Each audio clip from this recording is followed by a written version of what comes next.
Hey there, Laker fans. Welcome to another episode of Radio KBE. Thanks for joining me. As always, if you can like and subscribe, that helps support the channel. If you can share, whatever, I appreciate the support. You guys have been amazing so far, and just continue to be amazing as we kind of just move forward with what's going on in free agency. And so today, for this episode, what I wanted to talk about was the big man. Since we sort of last talked about this topic, what folks to target and just sort of what the Lakers need to do roster construction wise. What's ended up happening is we've hired Darvin Ham. We have an idea of what the philosophy is going to look like. We know that a lot of folks on the team are sort of on board. We've seen LeBron openly turn around and just kind of be excited about the addition, and we've seen also Russ in a very small, straightforward fashion, just sort of to promote the idea of Darvin Ham being hired. So there's also been other stuff that's been sort of mentioned.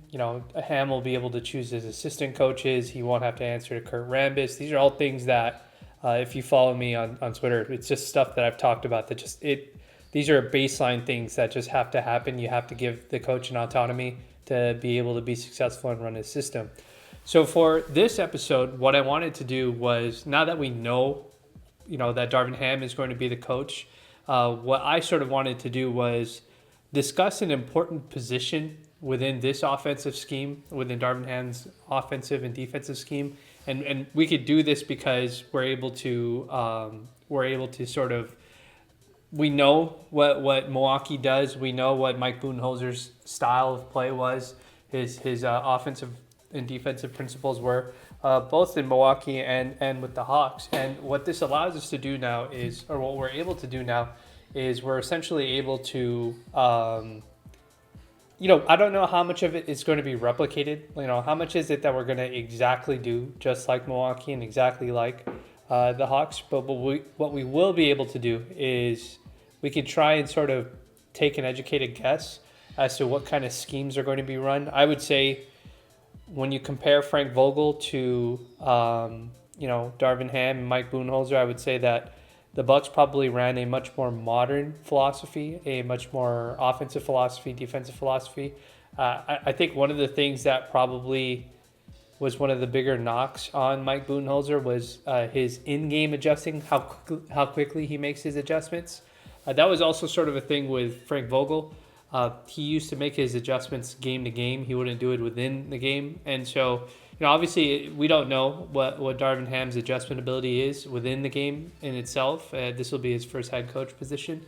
But if he's bringing the same schematic stuff that he used to do with the Bucks and along with the Hawks that Mike Budenholzer currently does, then at least we can sort of make an educated guess as to the kind of players that we need on this roster. And the core theme, I would say, for not just the Lakers, but for every single NBA team, has been to get as many wings as you possibly can. 6'6" guys, 6'7" guys, 6'8" guys. And it's not just because of the size, it's just because it's the right physical properties, physical features that you need to have out of a glut of your roster that allows you to not necessarily switch, but just to be able to cover distances and cover lengths that you ordinarily wouldn't be able to cover with a 6'1" player or a 6'2" player, whether it's isolation or just running around the floor and stuff like that to help do your rotations and stuff like that. So that'll be a separate conversation, what wings the Lakers can try and target. And I do think that market is going to be very competitive. I think there are a lot of teams that are out there that are also trying to do the same thing. They're not necessarily trying to replicate what Boston does, but they're changing their priorities. They're changing the value systems of how they look at certain things. And so what I wanted to do for this exercise was address a very specific thing with this with the Lakers that we haven't done a very good job of outside of the season that we essentially, the championship season that we won, and that is the big man position. I'm under the assumption that AD is not going to be playing the 5. I know that last season he turned around and he went out of his way to tell people that He'll play more minutes at the 5 and he'll do that. And I commend him for saying that, I commend him for doing that. But watching him play the 5, and this is even aside from the injury stuff, you can tell that when he plays a 5, there's a very inconsistent motor with what he plays the 5 with. He's a all defensive caliber player when he plays the 5, but he can't be an all defensive guy for 36 minutes at the 5 position. And I think that is something that, I was hoping that him playing next to a guy like Russ, it would help his motor. And him playing obviously next to LeBron, it would help his motor, but it really hasn't. It's very clear that Anthony Davis is so talented that he can, just by virtue of him running up and down the floor, he can probably average 25 and 10 any given night against most NBA teams. But the impact of his 25 and 10 isn't necessarily the same compared to other players. And motor is something that's very hard to, you have to watch the player to understand like what I'm saying.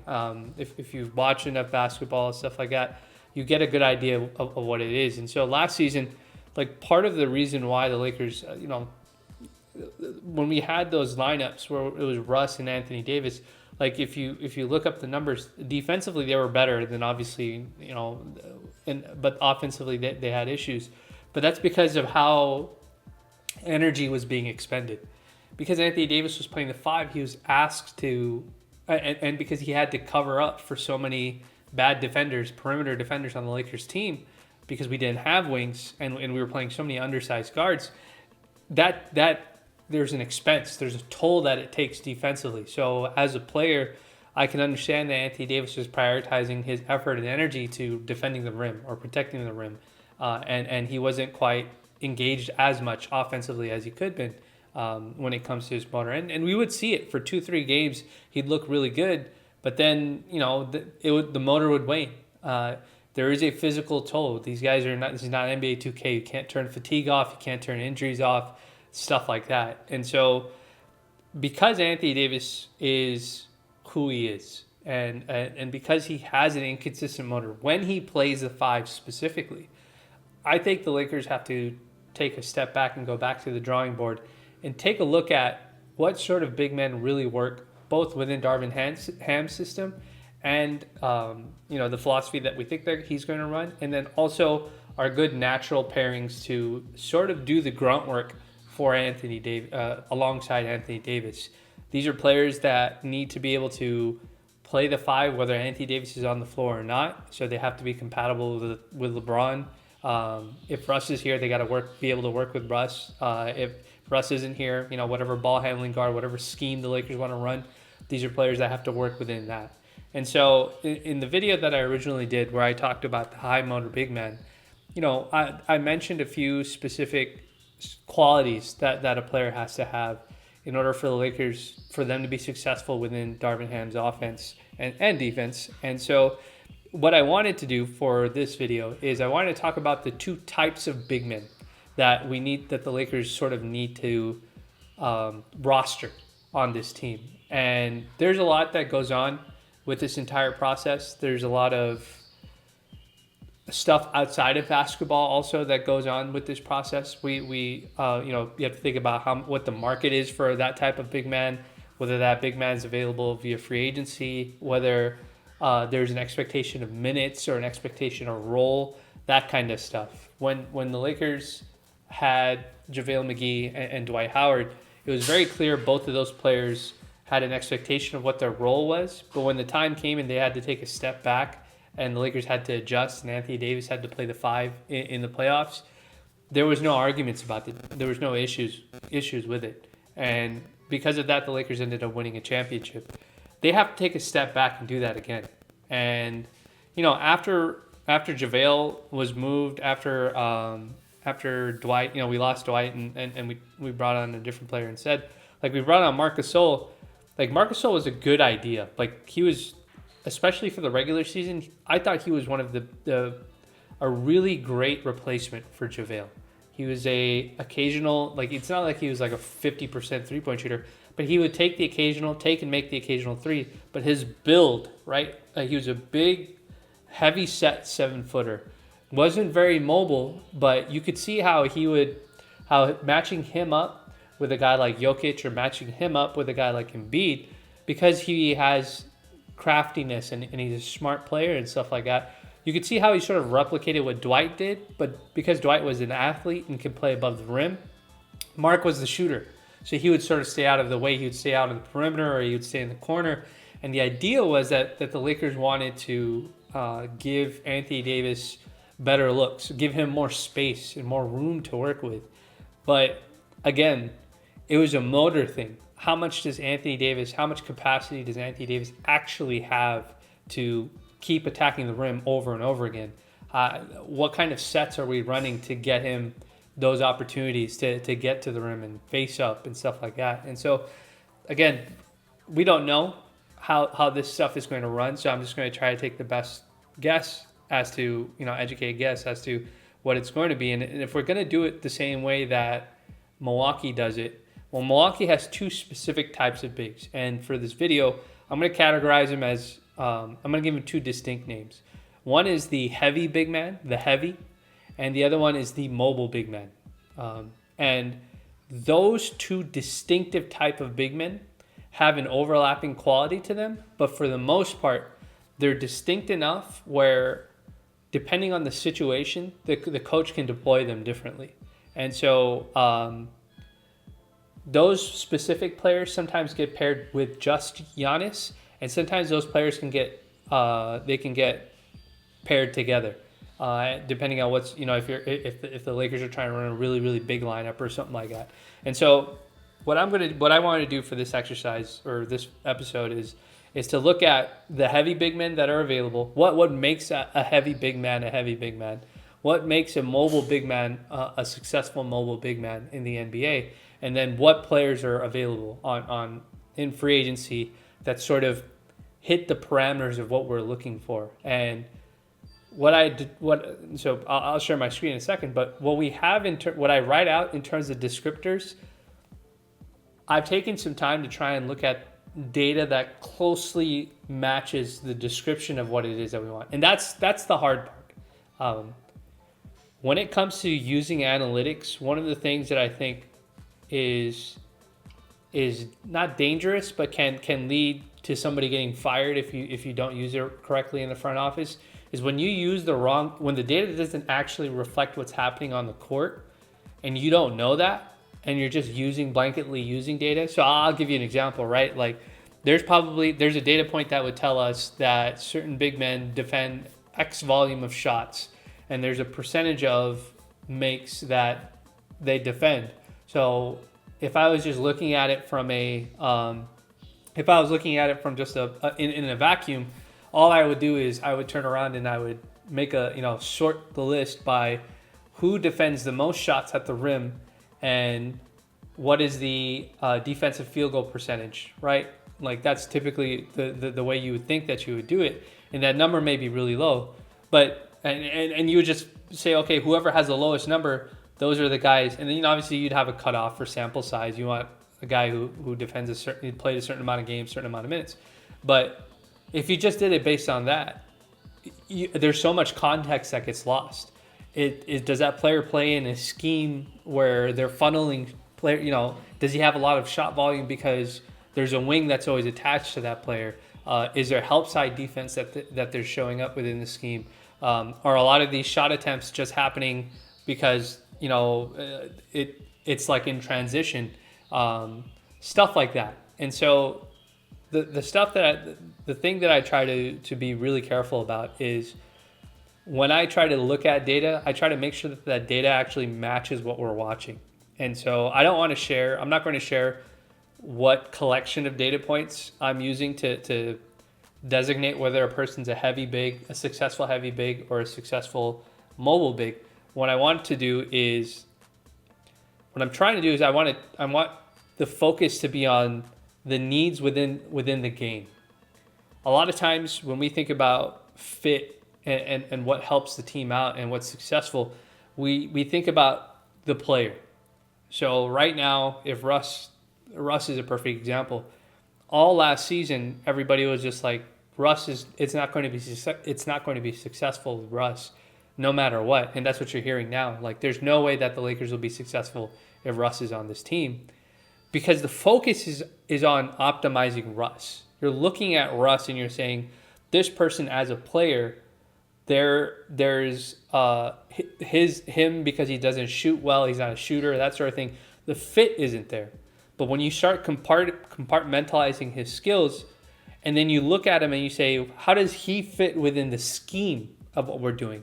If I give Russ a very specific purpose, if I say, Russ, this is what I want you to do every single time you're down the floor, and I just want you to focus on that, because if you do that successfully as part of a larger scheme, you guys will win games.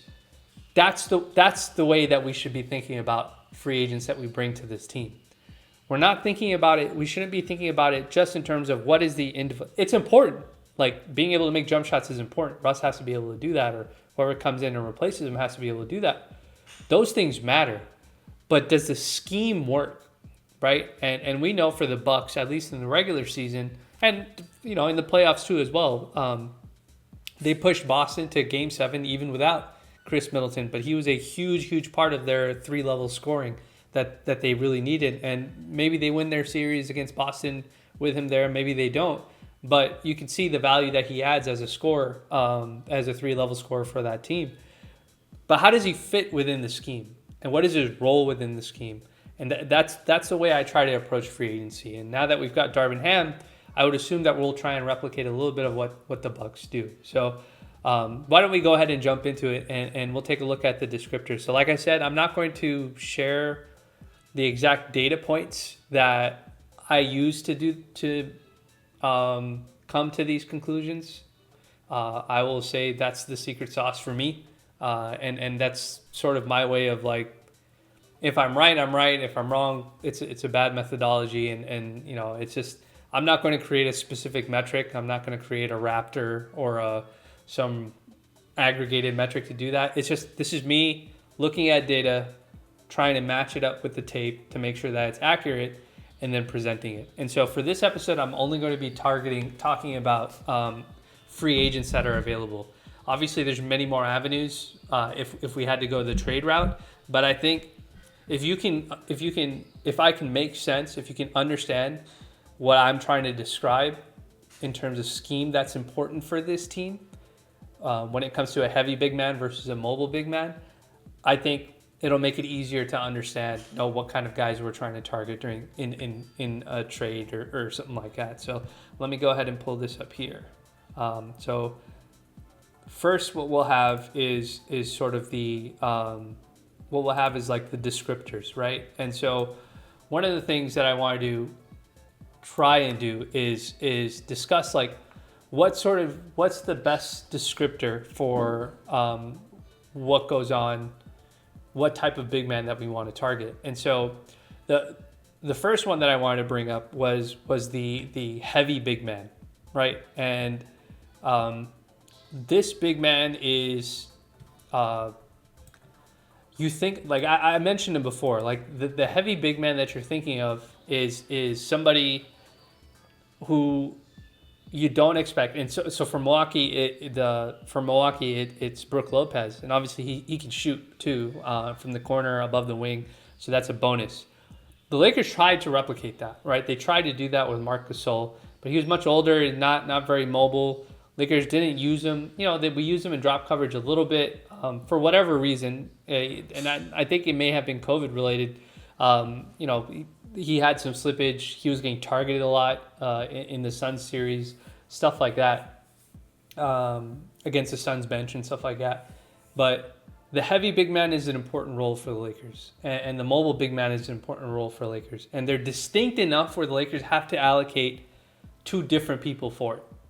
If you think of Anthony Davis, he's more of a mobile big man. He's not a heavy big man. If you've ever seen him stand next to Joel Embiid, there is a size difference between those two players. If you see Anthony Davis stand next to Andre Drummond, there is a genuine size difference between those guys. And that is an aspect of of basketball. That is an aspect of Anthony Davis is so technically sound, like because he's a technically sound defender, he's good with his hands, he's good with his defensive timing, that sort of thing. Because he's good in that capacity, even if he doesn't have the weight class to match up against certain guys, he can still affect them. But to ask him to do that over 35 minutes a game, it's not reasonable, because it does take a toll on his body, because he's not built to withstand that kind of physicality for that long. So the descriptors I have for a heavy big man are, this big man is not expected to chase players on the perimeter. You're not asking him to take a switch. Maybe in a late game situation, if it happens, so you don't want to risk miscommunication, like you can do that. But for the most part, this is a big man that's not expected to like chase anybody on the perimeter, have to do any crazy rotations and stuff like that, outside of maybe cutting straight out to a corner three or something like that. If somebody goes to help on him, it's not somebody who's not really expected to do too much hedging and recovering. Maybe a little bit, maybe not. But for the most part, they're in semi-drop or drop. They're in that long two area of drop against a guy like Steph Curry. But for the most part, it's a guy who's probably at the free throw line or right below the free throw line that's playing drop, but is big enough to close the gap in case somebody tries to defend. Lakers tried to make this happen with DeAndre Jordan. But the reason why it didn't work with DeAndre Jordan is because he would never contest shots unless like the player actually went to the rim. And then on top of that, he was just kind of not an active rebounder. And I'll get to that part. So it's a person we don't expect to chase people on the perimeter, plays in drop, semi-drop. This player is good at absorbing collisions, right? So in the modern NBA, a lot of small guards, a lot of wings, even the premier ones are good at drawing fouls.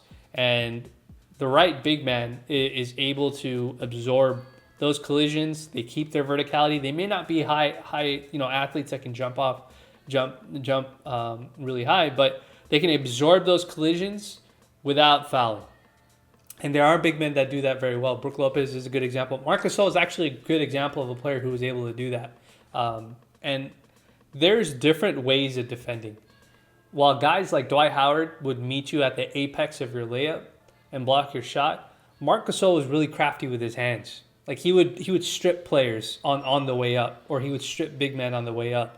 And when I show you guys a list of free agents that we have, I actually tried to take a look into that to see which players had those specific strengths. Ones that are better at stealing the ball on rim attackers because they're timing their gathers and when they gather the ball, that sort of thing. And players who would try to block people at the top. And so we want a guy that can absorb collisions from rim attackers without fouling, and that's always a good thing. And then the other thing that we want out of heavy big men is we want a good strength profile that wipes out defenders with screens. This was a good example. Dwight was a great example of something like this. It's why he used to get called for offensive fouls, because he's a big physical guy. Mark was really good at this as well. We were hoping DeAndre would be good at this, but again, he was so disengaged.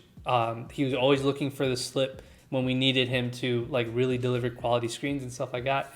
And the reason why we want this is because a player with a good strength profile, ordinarily a screen may give you maybe a step and a half for your teammate that you're screening for.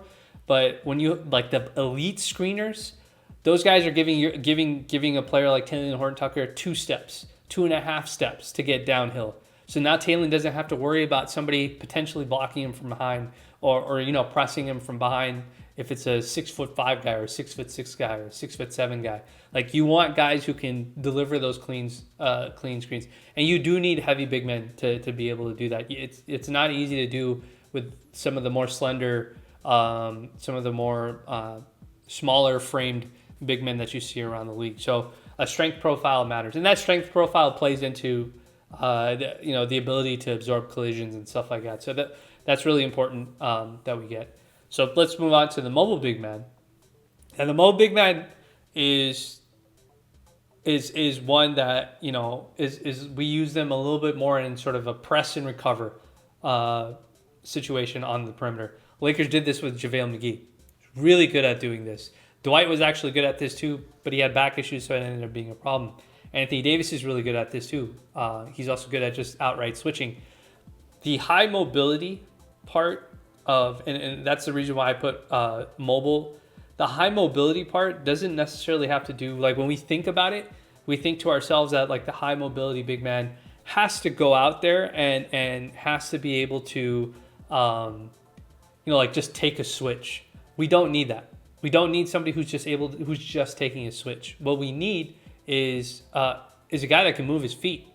That if they go out and they press, and even for a half step or for just a second, they get the ball handler to like pause, they can recover quickly enough to the screener potentially slipping the screen, or just be able to move their feet as the ball handler tries to get downhill, because that's typically what small guards will try to do.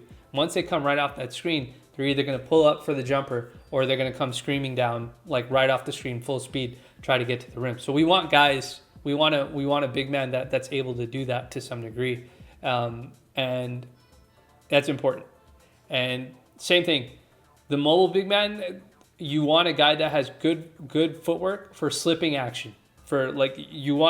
He may not necessarily have the strength profile to deliver a super clean, wipe out the defender sort of screen, but he has good feet, which means he delivers a screen. You get the half step or the 1.5 step for a guy like Talen Horton-Tucker, for a guy like Russ, and he doesn't get his feet caught up. He knows exactly what shoulder to turn over. He turns, is looking right at his ball handler, staying at the same level as the ball, so that he can make himself available for a lob pass or for a drop pass or slip pass from the ball handler. The mobile big man allows you to do that. The Bucks do this with Bobby Portis all the time. You're seeing Boston do this to some degree. Boston does this with, who am I thinking of? Al Horford. Like he's sort of a hybrid big man, heavy and mobile, but they like to use him as the mobile big man in that capacity to get those slips and stuff like that. And then the other part of the mobile big man is the motor. Because it's not as taxing, because they're not dealing with as much physicality, we need a guy who's willing to get up and down the floor in transition. You want to get those easy points. You want the guy that's going to get you those 4-on-3s or the 5-on-4s, that sort of stuff. Even if they don't actually make a defensive play and they just force a tough shot, you want that player to get up and down the floor.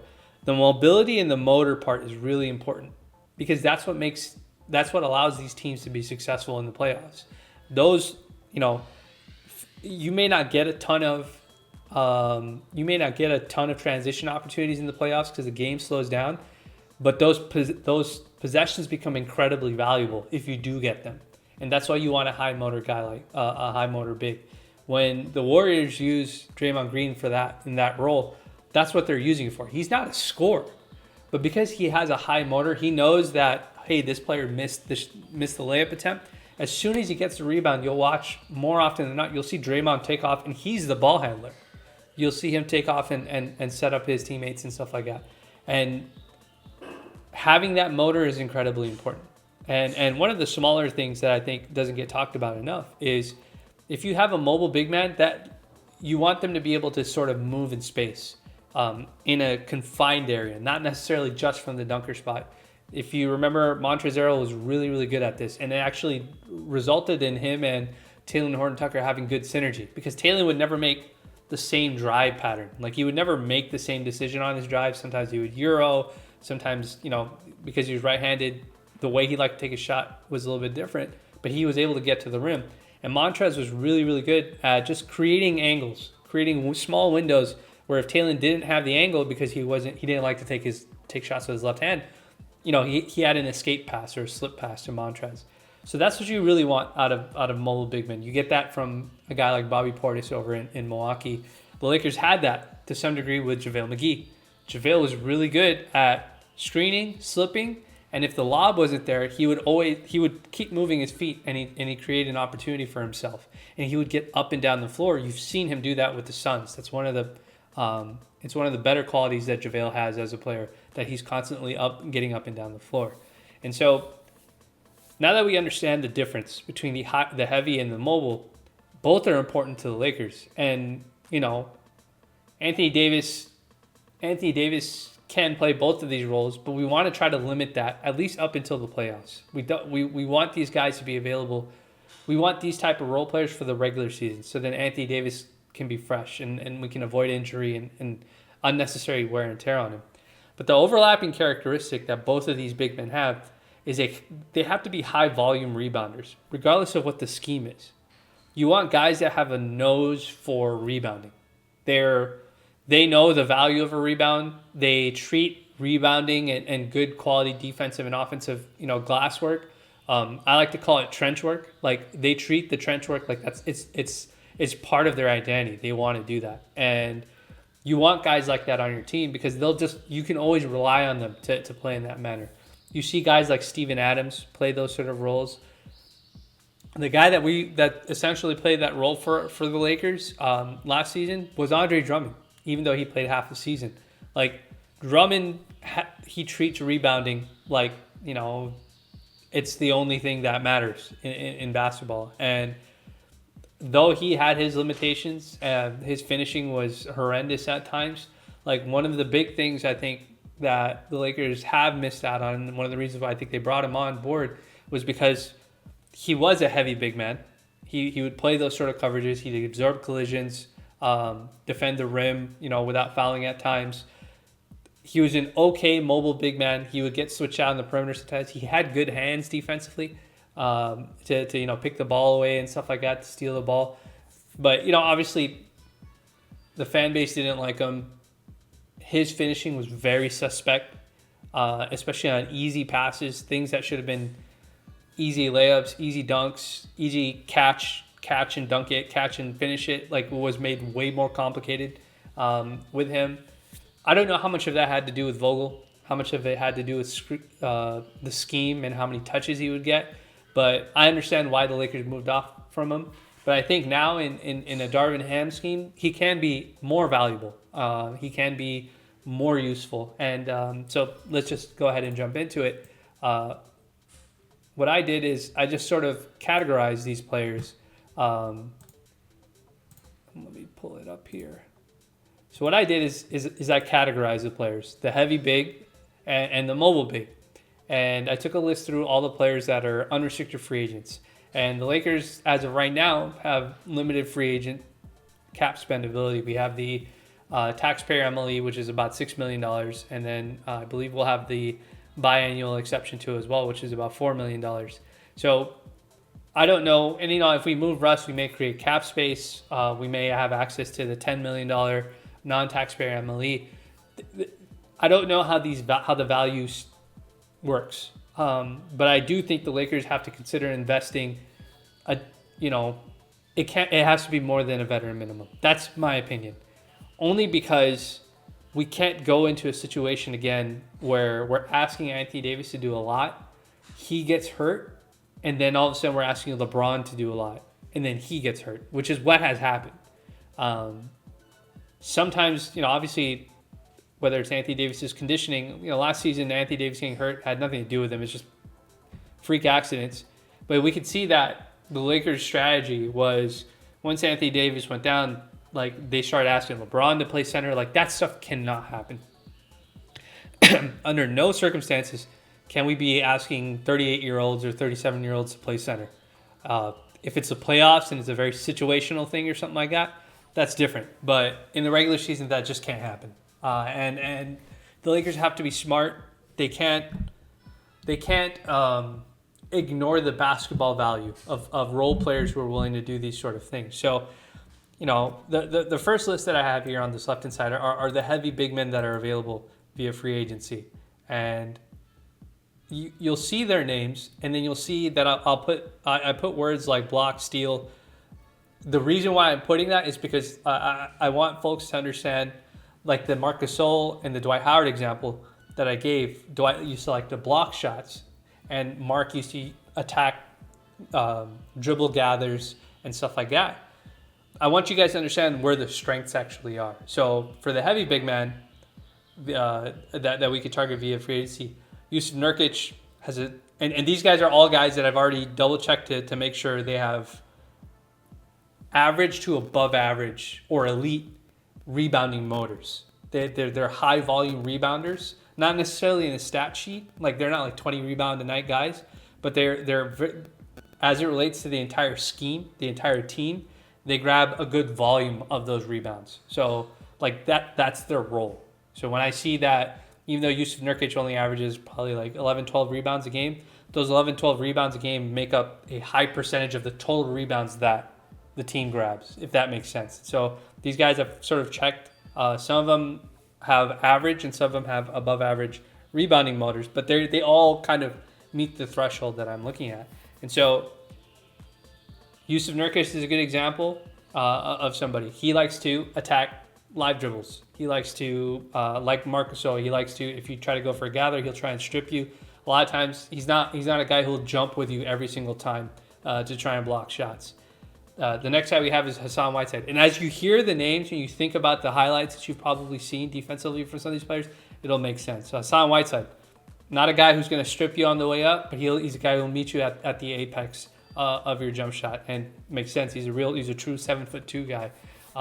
Andre Drummond, he did a little bit of both for us. Like he was able to block shots at the rim if it was in the post. But one of the things that Andre was actually good at was he had good hands. He had good timing defensively with his hands. So when players would try to drive, he'd risk the steal and he would strip them. We know he's probably one of the best rebounders in the league. Again, he'll be available. He'll be a free agent. Maybe worth targeting if we want to give him 8 minutes, whatever the minute rotation is going to be. DeMarcus Cousins is another guy, probably of the three guys of the four people that are mentioned on this list. Via free agency, Yusuf Nurkic and DeMarcus Cousins are the best shooters of the group. But DeMarcus, after injury, has moved from being like a rim protector from blocking shots rim protector to stealing the ball a little bit more, attacking dribble gathers and stuff like that. So obviously there's also an injury component. How healthy can these guys be? Yusuf Nurkic has struggled to stay healthy to some degree.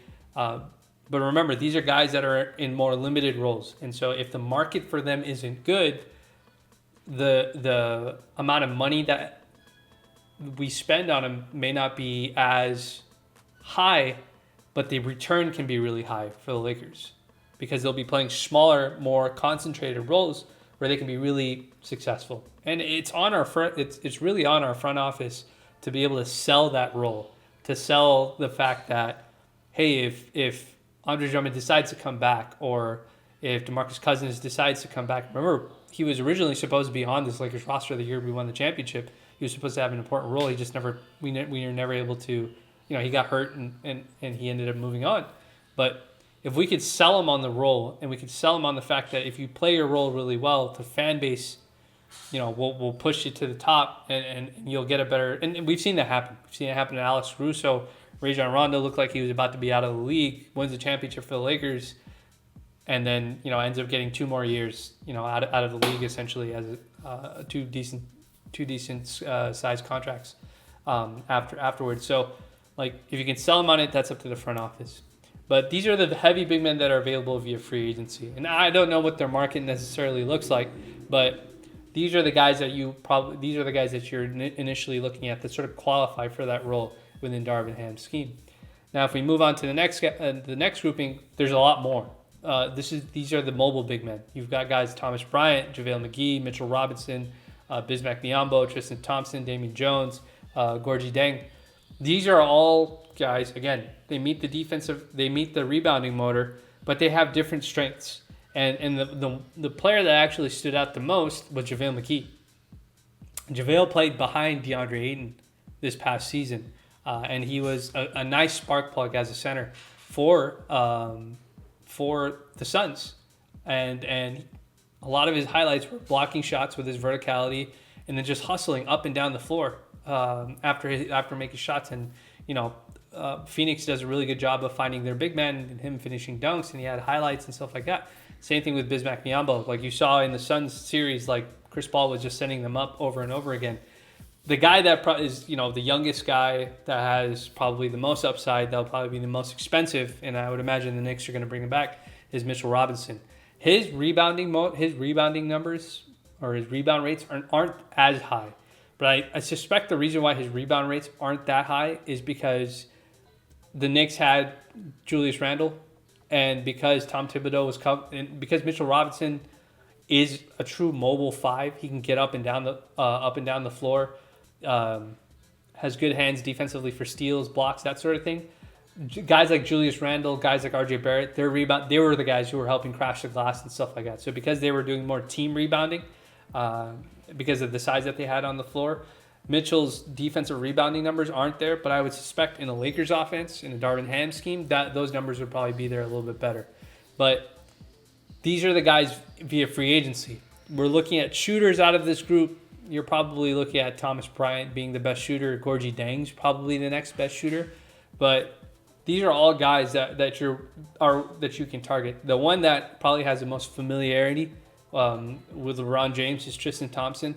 Not a shooter, but very, very high rebounding motor. He is still a really, really good rebounder on the glass, especially offensively. He gets up and down the floor. I can see a situation where,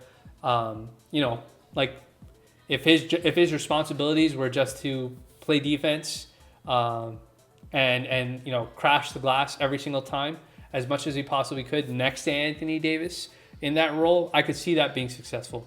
The iffy part ends up becoming he can't really shoot. He has sort of like this mid-range floater thing that he goes to from time to time, but he's not really looked to score like that. But again, if there is value to motor, Tristan Thompson has the motor that you're looking for. That when it comes to the mobile big man, you want motor because you want them to get up and down the floor. You want them slipping screens. You want them hedging and pressing ball handlers and then recovering. You want them to be moving in space. So you can see there's two very distinct qualities to these sort of big men that can fit, that are both necessary for what the Lakers scheme is probably going to be. They just have to hit. They just have to figure it out. The front office has to reach out to the right guys, and these sort of players are available in via trade too as well. A good example of a mobile big man for the Lakers that they can acquire via trade is a guy like Mason Plumlee over in Charlotte. If the Lakers decide to send Russ to Charlotte or to a third team and Charlotte sends us Gordon Hayward, I would try to grab a guy like him. An example of a heavy big man that the Lakers could try and target via trade is a guy like Nikola Vucevic, or a guy like Wendell Carter Jr. over in Orlando. Those are the type of guys where they can do the things that you need.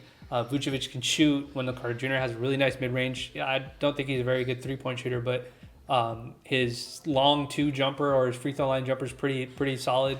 Like those are guys that you would target via trade if they were available. Obviously we don't know what the situation would be, but again, like a guy like Andre Drummond being available via free agency, we may have soured on his ability to finish at the rim, but again, you never know how much of a difference a coach can make, how much of a difference a scheme difference can make for players.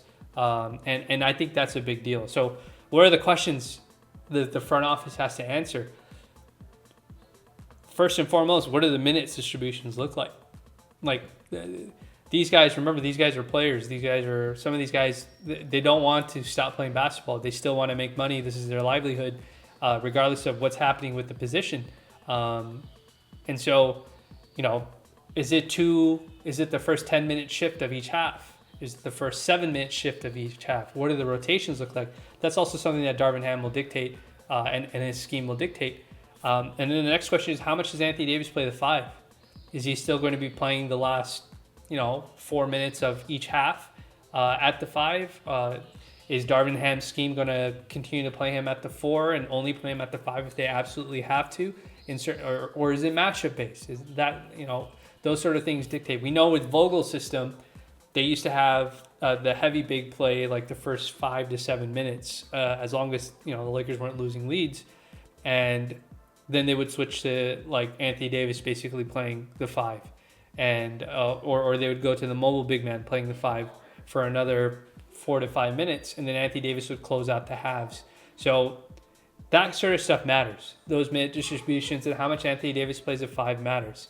And then the last question is, how much are the Lakers willing to invest?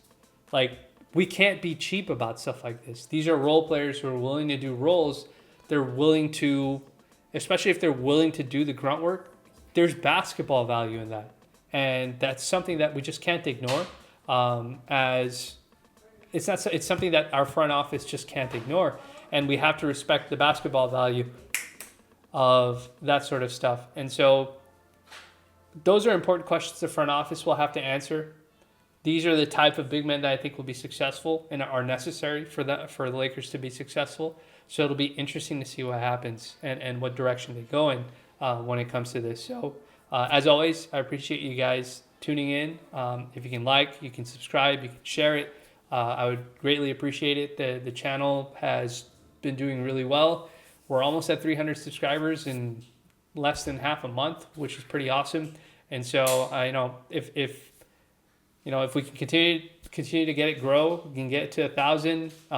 Maybe I can do more, or I can make it more of a regular thing. So, and again, I appreciate the community that's been responding, sending me comments, asking me to do more, to make longer episodes, stuff like that. I try to fit in the best I can. So, if nothing else, I appreciate the support.